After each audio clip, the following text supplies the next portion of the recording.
우리 성도님들은 다른 사람의 간증 듣기 좋아하십니까? 네. 하나님을 경험한 사람들의 그 믿음의 간증은 하나님의 신비로운 역사를 간접 체험하게 해서 우리 신앙에 많은 도전과 유익을 줍니다. 다니엘 기도회라고 저희들이 우리나라에서도 많이 하는 집회에서 최근에 저도 한 분의 간증을 듣게 되었는데요. 참 나도 저런 하나님 경험하고 싶다. 그런 마음이 절로 들더라고요. 그래서 그 드라마틱한 간증을 들으면서 신비롭고 놀라운 하나님의 역사를 자랑하는 그런 것이 간증인데요. 근데 간증하는 사람들의 특징이 있어요. 그들의 삶의 특징이 뭐냐면 대부분 큰 고난을 통과합니다. 그 고난 중에서 하나님을 간절히 찾는다는 특징이 대부분 공통적으로 있어요. 이렇게 간증은 하나님을 경험한 사람들이 하나님을 자랑하는 거예요. 살아계신 하나님을 전하고 하나님을 높이고 싶어서 간증을 하는데요. 우리 성도님들에게는 개인적으로 어떤 간증이 있는지 궁금합니다. 디모데전서 3장 9절에는 이런 말씀이 있어요. 집사는 믿음의 비밀을 간직한 자라야 한다. 그런 말씀이 있습니다. 내가 경험한 믿음의 비밀이 바로 간증이잖아요. 그럼 우리는 언제 하나님을 경험해서 그 믿음의 비밀이 쌓일까요? 당연히 하나님과 교제하는 자리, 하나님을 만나는 자리에서 하나님을 경험하게 되죠. 그래서 우리 참된 교회 성도들이 살아계신 하나님을 경험하는 믿음의 비밀이 풍성해지길 소망하면서 선하심을 맛보아 알지어다 라는 제목으로 하나님의 말씀을 듣겠습니다. 오늘 본문인 시편 34편은요. 다윗의 찬양의 시인데요.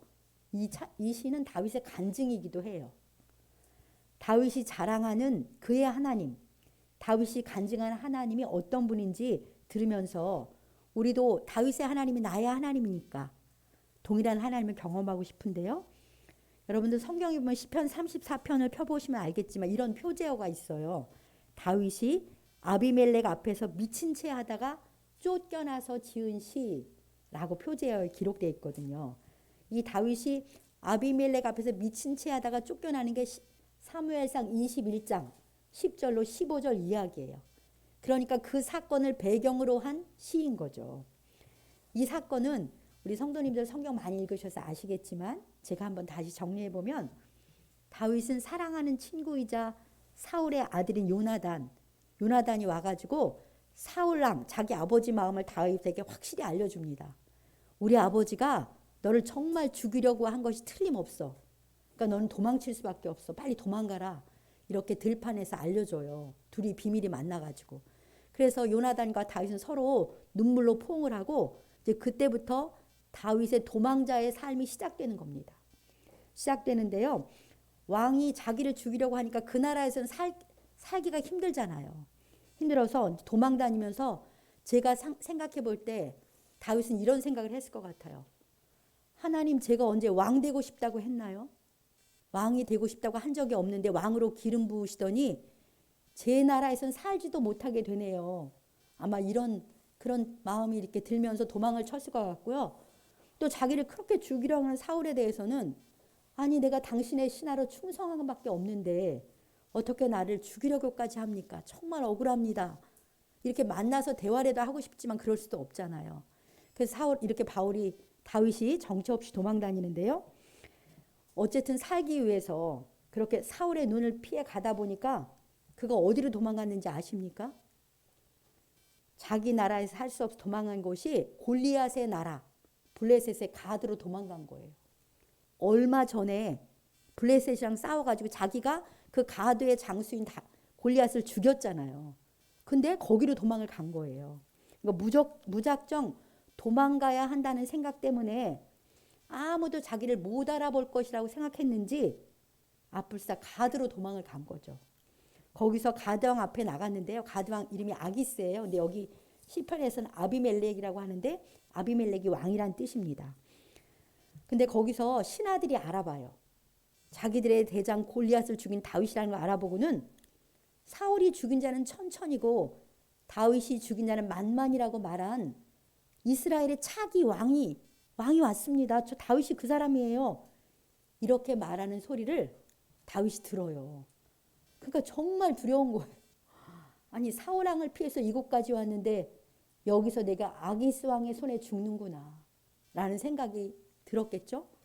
거의 죽임당할 위기의 순간에 그는 정말 다급하고 두려웠어요. 그래서 아마 하나님 저 좀 살려주세요. 이렇게 다급하게 속으로 외쳤을 거예요. 어떻게 할 수가 없잖아요. 근데 하나님이 순간적으로 기지를 발휘하게 지혜를 주시는데 미친 채 하도록. 미친 채 해라. 그래갖고 다윗이 거기서 대문짝에다 막 이렇게 글씨를 끄적거리면서 침을 질질 흘리는 미친 채를 하는 거예요. 그러니까 아기스가 너무나 고맙게도 아기스 왕이 속아 넘어가는 그의 연기에 속아 넘어가면서 소리를 막 신하들에게 지르는 거예요. 우리나라에 미친 사람이 없어서 이 미치광을 여기다 데려왔느냐, 빨리 내쫓으라고. 그렇게 소리를 지르고 아기스 왕이 그의 연기에 넘어가서 내쫓겨가지고 거기서 살아나요. 이렇게 이 쫓겨나서 살아난 그때 지은 시가 20편 34편이라는 거예요. 사랑하는 여러분, 그가 비록 목숨을 건지기는 했지만 여러분 같으면 이런 상황에서 찬양이 나올 것 같으세요? 저 같으면 안 나올 것 같아요. 안 나오고 내가 왜 이렇게 비참하게 되었지? 그러면 절망스러운 마음에 낙심할 것 같은데 그는 죽음의 두려움에서 죽음의 위경에서 자신을 건지신 하나님께 마음의 초점을 맞추고 그 하나님을 찬양합니다. 절체절명의 위기에서 미친 채 하는 기지를 발휘하게 해주신 것도 아기스 왕의 눈도 가려서 자기 연기에 속아 넘어가게 하신 분도 하나님이시라는 것을 잘 그는 알았기 때문이에요. 정말 하나님의 보호와 은혜가 아니고는 살아나올 수 없었음이 분명한데 하나님이 자기를 살아나오게 하셨다. 그 하나님께 대한 감격이 가득 차서 모든 순간에 나와 함께 하시고 나를 도우시고 보호하시는 하나님을 찬양하지 않을 수 없는 거죠. 자, 1절에 그의 찬양을 함께 읽어봅시다. 내가 여호와를 항상 송축하며 내 입술로 항상 주를 찬양하리이다. 네, 나는 늘 찬양할 것입니다. 주님을 찬양하는 노랫소리가 내 입술에서 평생 멈추지 않겠습니다. 이렇게 찬양을 하는 거예요. 자기 생명을 위경에서 건져주신 하나님의 은혜에 감격해서 절로 찬양이 터져 나오는 거죠. 우리들도 매 순간 사실 하나님이 우리와 함께 계시잖아요. 그리고 우리를 도우시고 보호해 주시는데 그 하나님께 초점을 맞추고 바라보면서 감사와 찬양이 우리에게도 늘 넘쳐나길 소망합니다. 마귀는 반대예요. 우리에게 이 하나님을 바라보지 못하게 하고 내 처지나 나를 이렇게 인간적인 생각으로 우울하게 하거나 좌절하게 하는 게 마귀의 계략이라면 성령께서 우리를 하나님의 그 은혜를 바라보게 함으로 찬양이 넘쳐나게 하시는 그런 주님이십니다. 다윗이 피한다고 피했는데 죽을 자리로 간 그 곤고한 자신을 건져주신 하나님을 그는 자랑하고 싶어졌어요. 개인적인 찬양에서 멈추지 않고 자랑하고 싶어서요. 2절에 이렇게 말합니다. 내 영혼이 여호와를 자랑하리니 곤고한 자들이 이를 듣고 기뻐하리로다. 네, 이제 그는 하나님을 자랑하기 시작해요. 자신과 같은 처지의 곤고한 사람들에게 자기 간증이 기쁜 소식이 될 거라고 믿었기 때문입니다. 이처럼 우리가 경험한 하나님을 자랑하면요, 곤고한 사람들에게 위로와 소망을 주는 기쁜 소식이 되는 거예요. 그래서 예레미야 9장 24절에서 하나님이 이런 말씀을 하세요. 우리 예레미야 9장 24절 같이 읽어봅시다. 자랑하는 자는 이것으로 자랑할지니 곧 명철하여 나를 아는 것과 나 여호와는 사랑과 정의와 공의를 땅에 행하는 자인 줄 깨닫는 것이라. 나는 이 일을 기뻐하노라. 여호와의 말씀이니라. 아멘. 그 앞부분에는 23절에는 힘도 돈도 아무것도 자랑하지 말라고 하셔요. 근데 자랑은 이것은 자랑하라는, 하나님은 자랑하라는 거예요.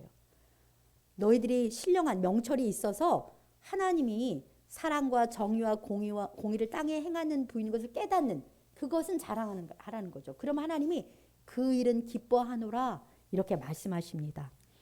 우리가 경험한 하나님을 자랑하는 것은 하나님이 기뻐하는 일입니다.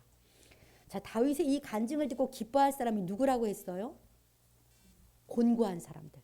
하나님이 기뻐하시면 곤고한 사람들이 듣고 기뻐할 거라고 했습니다. 곤고한 자는요, 마음이 가난한 사람들, 삶에 어려움이 있는 사람들이 곤고한 사람들이잖아요. 그런데 알고 보면 우리가 다 하나님의 은혜 없이는 살 수 없는 다 곤고한 사람들이에요. 내 힘으로는 아무것도 할 수 없다는 것을 깨닫고 살아가는 곤고한 사람들이 바로 우리들입니다. 그러니 이 다윗의 간증이 곤고한 우리들에게 기쁜 소식인 거죠. 이러한 간증을 통해서 다윗이 궁극적으로 원하는 것은 하나님께 영광 돌리고 싶은 거예요. 우리 3절 같이 읽어볼까요? 나와 함께 여호와를 광대하시다 하며 함께 그의 이름을 높이세. 아멘. 크고 위대하신 우리 하나님의 이름을 높이기 위해서 간증하고 있습니다. 다윗이 간증하는 하나님을 우리도 함께 높이기를 원하면서 그의 하나님, 우리의 하나님 어떤 분이신지 말씀을 자세히 살펴보겠습니다. 첫 번째로요. 우리 하나님은 모든 두려움에서 우리의 모든 두려움에서 우리를 건져주시는 분이세요. 자, 우리 4절 같이 읽겠습니다. 내가 여호와께 간구하매 내게 응답하시고 내 모든 두려움에서 나를 건지셨도다. 아멘. 이게 다윗의 개인 간증이잖아요. 개인 간증이라서 이 4절에는 1인칭을 4번이나 사용해요. 내가 여호와께 간구하매 내게 응답하시고 내 모든 두려움에서 나를 건지셨도다. 다윗은 철저하게 하나님과 1대1의 관계 속에서 하나님을 찾고 하나님을 만난 거예요. 그냥 무리 속에서 들은 하나님이 아니에요. 우리 부모님의 하나님 아니고 목사의 하나님 아니고 내가 나의 하나님께 간구했을 때 나의 하나님께서 내게 귀를 기울여 주신 거죠. 그리고 나에게 응답해 주신 것입니다. 그 응답은 자신만의 모든 두려움에서 하나님이 건져주신 것입니다. 다윗을 그의 모든 두려움에서 건져주신 하나님, 우리도 다 개인적으로 찾고 만나서 경험하게 되길 소망합니다. 사실 다윗은 이 사건 이후에도요, 무려 10여 년을 사울을 피해서 도망 다녔어요. 한 번으로 끝이 난 게 아니에요. 사울왕은 군대 3,000명을 동원해가지고 온 나라를 샅샅이 뒤져서 그를 찾아 죽이려고 했잖아요. 그러니까 다윗은 두려움을 넘어서 죽음의 공포를 10여 년을 느끼며 살았기 때문에 오늘날로 말하면 거의 공황장애 속에서 살아야 하는 그런 사람이에요. 그런데 그는 이 모든 두려움에서 건져준 하나님을 경험했기 때문에 그 후에 계속되는 두려움에서도 동일하게 자신의 하나님을 찾아 건져준 하나님을 경험하며 승리한 거죠. 얼마나 다윗이 하나님이랑 가까이 지냈겠어요. 하나님 없이는 못 사니까 매 순간도. 그러니까 하나님이랑 정말 가까이 지냈을 다윗을 생각해 볼 수가 있습니다. 우리가 사랑하는 이 많은 시편이 그런 고난 중에서 다윗이 하나님과 나눈 교제의 내용이잖아요. 거친 세상을 살아가는 우리에게 살아계신 하나님과 어떻게 교제 나누는지 보여준 교과서가 바로 시편이에요. 그러니까 우리가 시편을 참 사랑하잖아요. 사랑하는 성도 여러분, 여러분들에겐 지금 어떤 두려움이 있으십니까? 그 두려움이 무엇이든지 우리 하나님은 우리를 모든 두려움에서 넉넉히 건져주시는 분이십니다. 가정적인 어려움, 건강의 어려움, 경제적 어려움, 여러 가지 우리를 누르고 묶는, 그러니까 두려움은 뭐냐면 우리를 누르는 거예요. 그리고 묶는 거예요. 그 두려움이 다 있는데요. 남이 보기에는 작아 보일지 모르지만 내게는 큰 두려움일 수 있어요. 사람마다 그게 다 다르니까요. 그런데 오늘 4절에서 분명히 약속하시잖아요. 내가 여호와께 간구하며 내게 응답하시고 내 모든 두려움에서 나를 건지셨도다. 아멘. 정말 내가 하나님께 간구하면 하나님이 나에게 응답하세요. 그리고 내 모든 두려움에서 나를 건지신다고 약속하십니다. 나의 두려움을 들고 내 하나님께 나아가서 간구하기만 하면 되는 거예요. 간구하기만 하면 된다고 하셨잖아요. 그러면 모든 두려움에서 건져준 하나님을 우리는 개인적으로 경험하게 됩니다. 하나님을 경험할 수 있는 가장 중요하고 실제적인 통로가 바로 기도인 것이죠. 기도하지 않고 우리가 어떻게 하나님의 도우심과 능력과 은혜와 구원을 경험할 수 있겠습니까? 하나님이 인격적인 분이시잖아요. 일방적인 분이 아니세요. 내가 내 모든 두려움을 들고 가서 하나님께 간구할 때 나의 하나님의 건져준 은혜와 능력을 내가 풍성히 경험하게 되는 것입니다. 하나님, 우리가 하나님께 대한 믿음으로 그분께 나와서 마음을 토하기를 항상 기다리세요. 가깝게 나오기를 항상 우리를 기다리시는 거죠. 저와 우리 성도님들이 자신의 두려움을 들고 힘써 하나님께 나가 기도하심으로 모든 두려움에서 건져주시는, 나를 누르고 무는 것에서 자유함을 누리시는 우리 성도님들 다 되시길 주님의 이름으로 축복합니다. 두 번째로요, 우리 하나님은 모든 환난에서 우리를 구원하시는 분이세요. 자, 6절 말씀 같이 읽겠습니다. 이 곤고한 자가 부르짖음에 여호와께서 들으시고 그의 모든 환난에서 구원하셨도다. 아멘. 다윗의 간증이잖아요. 곤고한 자가 부르짖음에 하나님이 들으시고 그 모든 환난에서 구원하셨다. 하나님은 모든 환난에서도 우리를 구원해 주시는 분이십니다. 역시 모든 환난에서 구원해 주시는 하나님을 경험하라 뭐라고 했어요? 하나님께 나가 부르짖으라는 거죠. 환난이 와서 다 죽게 되었는데 점잖게 앉아 조용히 기도할 수는 없잖아요. 울부짖으면서 하나님 저 좀 살려주세요. 하나님 저 좀 도와주세요. 그게 정상이잖아요. 환난 중에 도움은 하나님밖에 없습니다. 그분 앞에 가서 곤고한 심령을 토하며 부르짖을 수밖에 없는 것이죠. 다윗은 가드왕 아기스 앞에서 미친 채 하다 겨우 목숨 건졌잖아요. 그 후에 그가 간 곳이 아둘람 굴이에요. 아둘람 굴로 도망갔는데 아둘람 굴은 이스라엘 땅에 있어요. 그런데 거기 아둘람 굴로 다윗이 왔다는 소식을 식구들이 듣고 식구들이 다 온 다음에 누가 찾아오냐면 환난당한 모든 자, 빚진 자, 마음이 원통한 자들이 찾아와요. 400여 명이 다 아둘람 굴로 다윗을 찾으러 오는 거예요. 그러니까 다윗은 졸지에 도망자인데 환난당한 자 400명의 우두머리가 된 겁니다. 목동이었던 다윗에게 이스라엘의 2대 왕으로 하나님이 기름 부으셨잖아요. 그런데 다윗의 왕으로서의 삶은 이 아둘람 굴로 찾아온 환난당한 400명을 돌보는 데서부터 시작이 되는 거예요. 아둘람 굴에 환난당한 400명이 다윗 왕조의 든든한 초석이 돼요. 그 연약한 사람들이 다윗 왕조의 든든한 초석이 되는데요. 이 환난당한 자들이 어떻게 다윗 왕조의 초석이 되는 용사들로 다 성장했는데요. 어떻게 그런 일이 있었을까요? 다윗은 나중에 중근동에서 가장 강한 나라의 왕이 되잖아요. 이 환난당한 400명이 그 초석이 되는 거예요. 그들은 다윗과 그 아들람굴에서 함께하면서 모든 환난에서 구원하신 하나님께 부르짖는 삶을 다윗을 통해서 배웠기 때문입니다. 환난당하고 빚지고 마음이 원통한 자들이 다윗의 영적 지도 아래서 함께 하나님께 간절히 부르짖으면서 하나님의 구원을 경험한 것이죠. 모든 환난에서 건져주는 하나님을 경험했으니 믿음이 충만하게 되고 그 믿음이 그들의 능력이 되어서 모두 하나님의 용사들로 성장하게 된 것입니다. 저는 우리 참된 교회가 이 아둘람 공동체와 같기를 소망합니다. 우리들이 함께 모여 하나님께 부르짖기 원해요. 그래서 우리의 모든 환난에서 개인적인 어려움에서 구원해 주신 하나님을 확실히 경험함으로 우리가 하나님의 용사가 되어서 믿음의 용사가 되어서 참된 교회의 든든한 초석들로 놀랍게 성장할 것을 믿고 기대합니다. 시편 50편 15절 말씀에도 같은 말씀이 있어요. 우리 한번 읽어볼까요? 환난 날에 나를 부르라. 내가 너를 건지리니 내가 나를 영화롭게 하리로다. 아멘. 우리가 어려움이 있을 때는 하나님이 나를 초대하시는 거예요. 하나님을 만날 기회인 거죠. 그 어려움이. 사실 인간은 어렵지 않으면 하나님 안 찾아요. 보이는 게 너무 재밌어가지고. 하나님의 자녀인 우리는 내 삶에 있는 크고 작은 어려움을 안고 아버지 하나님께 나가 부르짖을 수 있는 특권이 있어요. 우리에게 어려움이 왔다면, 환난이 왔다면 아, 하나님이 나를 부르고 계시는구나. 가까이 나오라고. 하나님을 만날 기회가 왔구나 라고 생각하시면 틀림이 없습니다. 내게 나와 부르짖어라.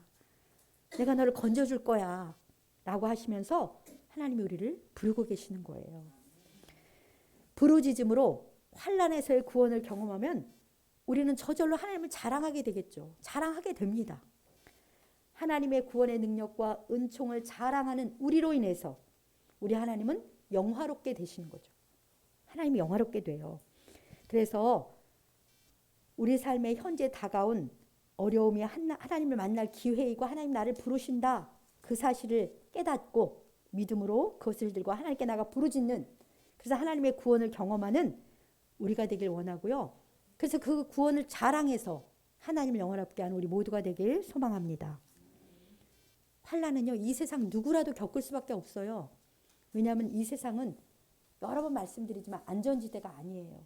악한 사탄이 공중권세 잡은 자가 어찌하든지 우리를 괴롭히고 우리 인간의 죄악은 종말이 가까울수록 더 심화되고 있으니까 누가 이 세상에 살면서 어려움을 겪지 않을 리가 누가 있겠습니까? 그렇기 때문에 이 세상에는 어찌할 수 없는 환난이 우리에게 있는데요. 최근에 서울에 있었던 그 사고도 믿기 어려운 정말 큰 환난이잖아요. 우리 그리스도인에게는 내게 당한 환난만이 환난이 아니에요. 온 세상의 주인이신 하나님께서 우리 아버지시고 우리는 온 세상을 마음에 품고 중보해야 하는 주님의 제사장들이기 때문입니다. 우리가 사랑해야 하는 이 세상이, 이 지구촌이 큰 환난 가운데 있잖아요. 우리 대표 기도하시는 장로님들, 권사님들의 기도 소리를 들으면서도 알 수 있는데요. 자연재해, 내전, 기근 이런 거로 고통당하는 많은 나라들의 환난의 소식을 듣습니다. 아직도 끝나지 않은 코로나 팬데믹으로 여전히 힘든 지구촌, 오랜 공산 독자의 억압 속에 고통당하는 북한 주민들의 환난, 미래가 안 보여 힘든 우리의 청년들, 가난의 굴레에 빠진 사람들, 정말 우리 주변에는 환난을 당한 사람들이 많이 있어요. 그것이 모두 우리들의 환난입니다. 온 세상의 주인이신 하나님의 자녀인 우리가 아버지 마음을 품고 하나님께 부르짖어서 이 모든 환난에서 함께 구원받는 우리가 되길 간절히 소망합니다. 이제 마지막으로 우리 하나님은요, 모든 좋은 것에 부족함이 없게 하신 아버지 하나님이세요. 자, 8절에서 10절 말씀을 큰 소리로 뜻을 생각하면서 함께 읽어보겠습니다. 너희는 여호와의 선하심을 맛보아 알지어다. 그에게 피하는 자는 복이 있도다. 너희 성도들아 여호와를 경외하라. 그를 경외하는 자에게는 부족함이 없도다. 궁핍하여 줄일지라도 여호와를 찾는 자는 모든 좋은 것에 부족함이 없으리로다. 아멘. 참으로 은혜롭고 소망이 넘치는 다윗의 간증이면서 축복의 약속의 말씀입니다. 너희는 여호와의 선하심을 맛보아 알지어다. 이 표현이 참 재밌지 않습니까? 맛보아 알라. 직접 경험해 보라. 그런 말씀인 거죠. 어떠세요? 우리 하나님의 선하심을 맛보아 알고 싶으시지요? 저도 날마다 더 하나님의 선하심을 맛보아 알고 하나님을 마음껏 자랑하고 싶습니다. 그런데 오늘 이 8절, 9절, 10절에는 하나님의 선하심을 맛보아 알 수 있는 길, 그 길을 친절하게 가르쳐 주잖아요. 어떻게 하라고 가르쳐 주세요? 하나님께 피해라. 그러면 복이 있다. 하나님을 경외하라. 그럼 부족함이 없다. 그리고 하나님을 찾아라. 그럼 모든 좋은 것에 부족함이 없다. 정말 거듭해서 간곡하게 하나님의 선하심을 맛볼 수 있도록 그 길을 우리에게 하나님이 가르치고 계세요. 사랑하는 성도 여러분, 여러분들도 다 우리 하나님이 선하심, 날마다 찬양하는 우리 하나님, 그걸 정말 경험하고 싶으시죠? 그럼 지금 가르쳐주는 말씀대로 실천해 봅시다. 하나님께 피하고 하나님을 찾는 거예요. 그러니까 힘써서 하나님과 나만의 교제 속으로 들어가는 거죠. 기도의 자리로 나오셔야 됩니다. 예배 속으로, 말씀 속으로, 기도 속으로 그렇게 그 자리로 나를 밀어넣어야 돼요. 나를 요구하는 것들이 많이 있지만 그렇게 거기에 내가 나가야지 경험할 수 있어요. 맛을 보려면 이렇게 해야 맛볼 수 있는 거 아니에요. 그래서 우리는 이런 하나님을 만날 수 있는 자리로 들어가서 하나님을 간절히 개인적으로 찾으셔야 하는 것이죠. 여호와를 경외한다고 했는데 경외하면 부족함이 없다고 하는데 여호와를 경외하는 것은 하나님의 말씀에 순종하는 것을 말합니다. 그러니까 하나님의 말씀에 순종하십시오. 믿음으로 순종하는 거예요. 보이는 것을 핑계대면 절대로 순종하지 못합니다. 우선적으로 말씀에 순종하는 것이죠. 이렇게 하나님과 교제 속에 우리가 빠져 살 때 우리는 반드시 하나님의 선하심을 맛볼 수 있습니다. 그 맛은 모든 좋은 것에 부족함이 없게 하시는 하나님을 경험하게 되는 그 맛인 거죠. 다 같이 우리 10절 말씀을 다시 한번 생각하면서 읽겠습니다. 젊은 사자는 궁핍하여 줄일지라도 여호와를 찾는 자는 모든 좋은 것에 부족함이 없으리로다. 아멘. 동물의 왕 사자 중에서도 젊은 사자는 힘이 제일 센데 그 힘센 젊은 사자도 먹을 것이 없다라는 것은 아주 완전히 가물어가지고 황폐화된 초원이 연상되는 가장 어려운 때를 말하는 거잖아요. 이런 때가 바로 오늘의 세계와 같습니다. 좋은 세상은 이 세상에 아주 평화로운 날은 없었지만 2년 가까이 계속된 코로나로 인해서 온 세계가 또 우리나라도 많이 어렵습니다. 온 세상이 그럴지라도 여호와를 찾는 자는 모든 좋은 것에 부족함이 없다라고 분명히 약속하십니다. 정말 소망이 넘치는 그런 놀라운 약속인데요. 하나님 찾으면 궁핍을 면하고 굶주림을 않는 그런 정도가 아니라는 거예요. 모든 좋은 것에 부족함이 없어요. 바꿔 말하면 모든 면에서 풍성함과 충만함이 있다. 그런 말씀입니다. 누가 이런 풍성함과 충만함을 누릴 수 있냐면 여호와를 찾는 자가 누리는 것이죠. 이 말씀을 제가 다시 이렇게 묵상하면서 자녀인 우리를 사랑하시기 때문에 정말 우리가 모든 좋은 것에 부족함이 없어서 풍성함과 충만함을 누리길 원하시는 아버지 하나님의 사랑의 마음이 간절히 그렇게 느껴지는 거예요. 내 삶에 궁핍함과 두려움, 주림이 있다면 그것이 어떤 영역이든 내게 들고 나와라. 나랑 교제하면서 내 얼굴을 찾아라. 내가 바로 내게 모든 좋은 것에 부족함이 없게 하는 자야. 내가 너의 공급자이고 내가 너의 부요함이고 내가 너의 능력이고 너의 지혜란다. 이렇게 말씀하시면서 궁핍하고 주인 우리를 채워주고 싶으셔서 우리를 사랑으로 부르시는 하나님의 음성이 들리지 않습니까? 이 간절한 하나님의 사랑에 부르심에 우리가 감사와 기쁨으로 응답해야겠습니다. 사실 저는 오래전부터 이 10절 말씀을 믿고 의지하며 기도해 왔어요. 우리 아이들도 다 암송할 정도로 자주 활용했던 약속이에요. 그래서 어려울 때 내가 필요한 것들을 채워주길 구하면서 이 말씀 붙잡고 기도했어요. 그래서 나름 많은 삶의 영역에서 정말 모든 좋은 것에 부족함이 없게 하신 주님을 맛보았습니다. 그렇지만요, 이 땅에서의 제 삶은 그때 채워졌다고 다 채워진 게 계속 새로운 필요가 있어요. 새로운 궁핍과 주림으로 느껴지는 일들이 여전히 있는 거예요. 끝이 나지 않습니다. 그러면서 제가 무엇을 깨달았냐면요. 모든 좋은 것은 그때그때 내게 필요를 채워주는 그게 아니구나. 진짜 모든 좋은 것은 바로 주님 자체구나. 하나님이라. 이거를 깨닫게 된 거예요. 주님만이 저의 모든 좋은 것이라는 것을 깨닫게 된 것입니다. 저는 주님을 의지해서 그때그때 필요한 걸 채워주는 것만 많이 구해왔는데 세월이 지나면서 그것은 끝이 안 난다는 걸 알면서 모든 좋은 것은 주님 자체구나. 그런 걸 알게 된 거예요. 여러분들 제가 오늘 이 10절까지 해서 4절, 6절, 10절에 초점 맞추어서 말씀을 나누었어요. 근데 이 4절, 6절, 10절에 공통점이 하나 있어요. 그 공통점이 뭐냐면 모든이라는 단어예요. 모든 두려움에서, 모든 환난에서, 모든 좋은 것. 이렇게 모든이라는 단어가 나와요. all. 그래서 맞는 키라는 말이잖아요. 가난할 때 돈이 생기면 궁핍을 면하긴 하지만 돈이 우리를 모든 두려움이나 모든 환난이나 또 돈이 내게 모든 좋은 것은 아니잖아요. 우리 교회가 날마다 새로운 사람이 와서 부흥한다면 그 많아지는 성도들, 사역의 풍성함이 목사에게 좋은 것이 되겠지만 당연히 기쁘겠지만 그것이 저의 모든 좋은 것은 당연히 아닙니다.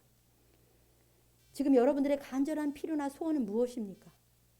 그것을 들고 우리 하나님을 찾으면 우리들의 그 간절한 필요를 우리 하나님이 넉넉히 채워주실 것을 믿습니다. 신실하신 하나님이 분명히 약속하셨으니까요.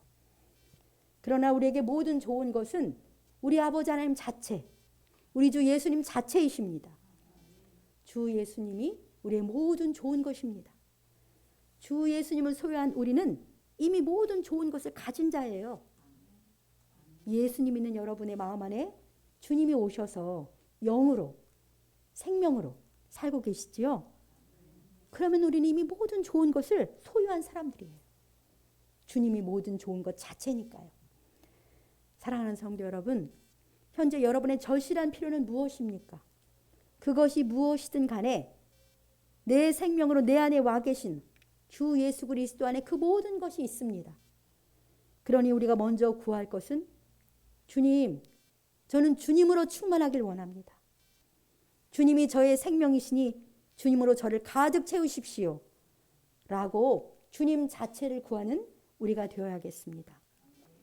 무엇보다도 주님으로 충만하길 간절히 구하시기 바랍니다. 저는 새벽에 주님이 저의 모든 것 되심을 열거하면서 주님을 찬양하고 주님으로 충만해지길 구합니다. 모든 좋은 것 자체이신 주님을 누리며 살아가는 우리 모두가 되시길 주님의 이름으로 간절히 축복합니다. 들은 말씀 생각하면서 우리 주님께 기도하겠습니다. 이렇게 기도합시다.